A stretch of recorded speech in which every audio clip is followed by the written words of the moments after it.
तर केंद्रात एनडीए सरकार स्थापन झाल्यानंतर आता लोकसभा अध्यक्षपदासाठीची निवडणूक होणार आहे।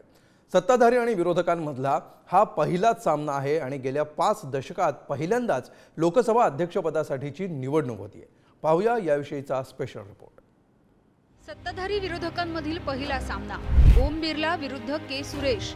50 वर्षांमध्ये पहिल्यांदाच लोकसभा अध्यक्षपदासाठी निवडणूक। तिसऱ्यांदा सत्तेत आलेल्या एनडीए सरकारचं पहिलं अधिवेशन सध्या दिल्लीमध्ये सुरू आहे। या अधिवेशनामध्ये नव्या लोकसभा अध्यक्षांची निवड होणार आहे। यासाठीची निवडणूक 26 जून रोजी पार पडेल। एनडीएने यासाठी ओम बिर्ला यांना पुन्हा एकदा उमेदवारी दिली आहे। ही निवडणूक बिनविरोध होईल अशी अपेक्षा होती, मात्र विरोधकांकडे उपाध्यक्षपद देण्याची मागणी एनडीएला काही रुचलेली दिसत नाहीये। त्यामुळे विरोधकांनी सुद्धा काँग्रेसचे ज्येष्ठ खासदार के सुरेश यांना अध्यक्षपदाच्या निवडणुकीच्या आखाड्यामध्ये उतरवलं। स्वतंत्र भारताच्या इतिहासामध्ये लोकसभा अध्यक्षपदाची निवडणूक यापूर्वी केवळ 2 वेळा झाली आहे। पहिली निवडणूक 1952 जी.व्ही. मालवणकर विरुद्ध शंकर शांताराम।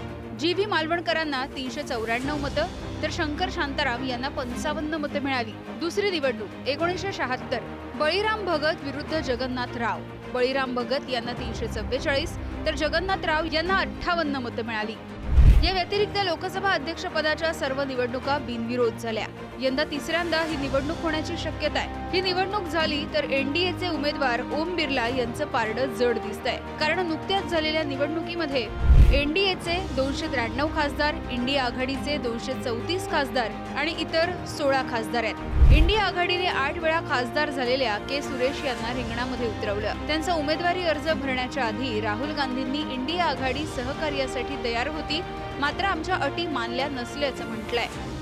पूरे ऑपोजिशन ने कहा है कि हम स्पीकर को सपोर्ट करेंगे, मगर कन्वेंशन ये है कि डेप्यूटी स्पीकर ऑपोजिशन को मिलना चाहिए।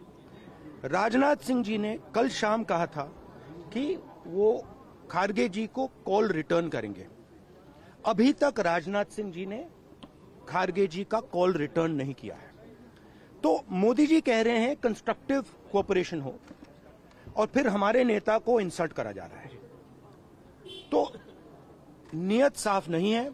नरेंद्र मोदी जी कोई कंस्ट्रक्टिव कोऑपरेशन नहीं चाहते हैं। राहुल गांधींनी केलेल्या या आरोपावरून राजनाथ सिंह यांनी प्रत्युत्तर दिलं। खरगेंना फोन करूनही संवाद होऊ शकला नसल्याचं राजनाथ सिंह म्हणाले। राहुल गांधी ने कहा कि कॉल बैक नहीं किया गया आपके द्वारा। राहुल गांधी ने कहा कि खरगे जी ने ऐसे जहां तक खरगे जी का प्रश्न है, एक सीनियर लीडर हैं, मैं उनका सम्मान करता हूं।